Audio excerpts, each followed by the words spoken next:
રાજકોટના ધોરાજી તાલુકામાં સિંચાઈ માટે ભાદર 2 ડેમના સિંચાઈ વિભાગ દ્વારા ખેડૂતોને કેનાલ મારફતે પાણી આપવામાં આવે છે, પરંતુ આ કેનાલમાં અનેક જગ્યાએ મોટા ગાબડા પડી ગયા છે. છતાંય કોઈ પણ પ્રકારની સાફ સફાઈ કરવામાં નથી આવી. કેનાલનું જરૂરી રિપેરિંગ કામ પણ થયું નથી.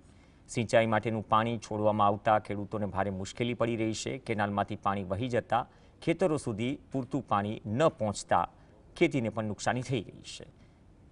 એક માંગ છે કે કેનાલનું તાત્કાલિક સમારકામ અને રિપેરિંગ કરવામાં આવે. જે કામ પાણી છોડાતા પહેલા કરવાનું હતું, જો એ અત્યારે પણ થાય તો ભયો ભયો. ભાદર 2 ડેમની જે સિંચાઈ યોજના છે, કેનાલને રિપેરિંગ કર્યા વગર પાણી આપી દેવામાં આવ્યું છે.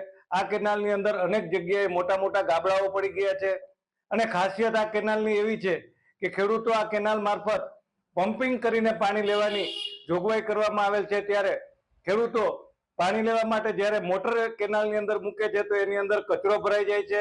અનેક જગ્યાએ મોટા મોટા ગાબડા હોવાને કારણે કેનાલ તૂટવાનો ભય રહે છે. ખેડૂતોને જે સિંચાઈ માટે પૂરતું પાણી જોઈએ એ પાણી પણ પહોંચતું નથી.